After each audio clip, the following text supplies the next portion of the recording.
Participants,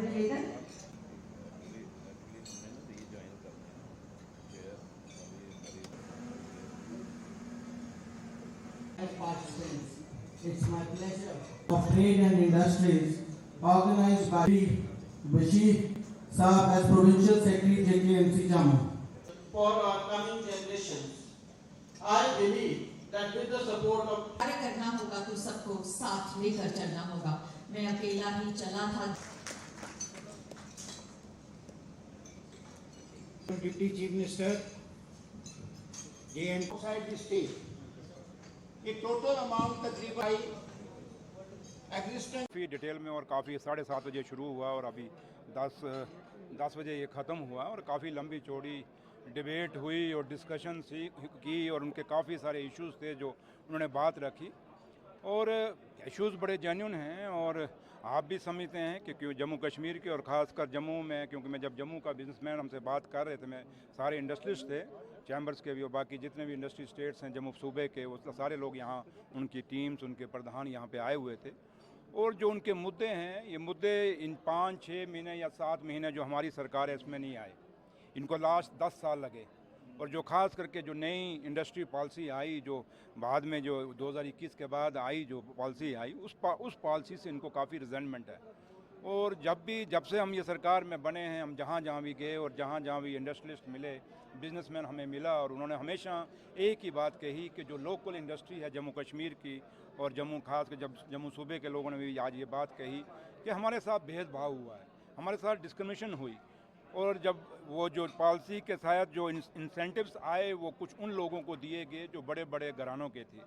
और जो आम वो इंडस्ट्रियलिस्ट जिसने सालों साल मेहनत करके इस इंडस्ट्री को बनाया और जो बैकबोन है economy of Jammu and Kashmir के, उसको कहीं बेनिफिट नहीं दिए गए, जिसके कारण इंडस्ट्री के अंदर बेरोजगार वो बच्चों को भी बाहर निकालना पड़ा, उससे बेरोजगारी भी काफ़ी बढ़ गई और इंडस्ट्री अपनी जो है उनके ख़त्म, कईयों की बंद हो गई, कई at the verge of closure हैं। तो ये चीज़ें काफ़ी सारी इश्यूज़ हैं उन्होंने वहाँ के इंडस्ट्री स्टेट्स के रख रखाव की भी बातें की और कुछ जो हमारे इंडस्ट्री के मुलाजम हैं, ऑफिसरान्स हैं, उनके भी उनके एटीट्यूड, उनके बिहेवियर की बात भी यहाँ पे लाई। तो ये चीज़ें मैंने नोट कर ली हैं और यहाँ से वापस जाके मैं ऑनरेबल चीफ मिनिस्टर जनाब उमर अब्दुल्ला साहब से बात करूंगा और उनको पूरा फीडबैक दूंगा और मैं यहाँ की जो इंडस्ट्रियलिस्ट हैं जम्मू सूबे के, मैंने इनसे बात की है और क्योंकि मेरा बड़ा छोटा टूर है और मैं जब वापस जाके मैं दोबारा वापस आऊँगा, मैंने इनसे लिस्ट मांगी है। मैं जम्मू में अगर ये चाहेंगे या कश्मीर में भी चाहेंगे, जहाँ भी मीटिंग करना चाहेंगे, एक ऑफिशियल मीटिंग मैं इनसे करूँगा जिसमें पूरे ऑफिसरान जो इनके इंडस्ट्री के रिलेटेड हैं सबको बुलाएँगे और जो भी इनके मसले मसाइल हैं जो हमारे हाथ में हैं वो हम करेंगे और कुछ चीज़ें आपको पता है कि हमारे हाथ में नहीं, क्योंकि कुछ चीज़ें कुछ लोग जब कहते हैं कि उमर अब्दुल्ला की सरकार के पास कुछ नहीं, पहले कहते थे कुछ नहीं है, ये क्या करेंगे, तो आज वही लोग कहते हैं बताओ जी 8 महीना में उमर अब्दुल्ला सरकार ने की है। मेरे कई लोग बीजेपी के मैं देखता हूँ, सुनता हूँ, बोलते हैं, कई एमएलए बोलते हैं, एलओपी साहब भी बोलते हैं, लेकिन उनको एक बात समझनी चाहिए कि एक यूटी के अंदर जब आईपीएस आईएएस ऑफिसर हमारे हाथ में नहीं होगा, डीसीज एंड एसएसपीज हमारे हाथ में नहीं होंगे, कुछ फैसले जब हमारे हाथ में नहीं होंगे तो कुछ उन बातों पे फिर हम कैसे उस पर फैसला लेंगे। जब वो बात करते हैं, जब कहते हैं बिजली नहीं है, पानी नहीं है, स्कूलों में प्रॉब्लम है, सड़कों में प्रॉब्लम है, हॉस्पिटल के अंदर प्रॉब्लम है, तो मैं उन बीजेपी के भाइयों को पूछता हूँ कि भैया बताओ कि आप अगर पहले आप लोग ही कहते थे कि सरकार के पास कुछ नहीं है, तो ये हमारे पास कुछ नहीं, तो इसका मतलब सब कुछ एलजी साहब के पास है। तो फिर एलजी साहब जवाब दें ना भाई, क्यों नहीं काम हो रहे, जम्मू कश्मीर में सारी मुश्किलें और मुसीबतें क्यों हैं। 10 साल पहले क्योंकि पीडीपी और बीजेपी के अलायंस की सरकार थी, उन्होंने उस दौर में भी कुछ नहीं हुआ, उसकी भी रिजेंटमेंट है लोगों को। फिर जो 6 साल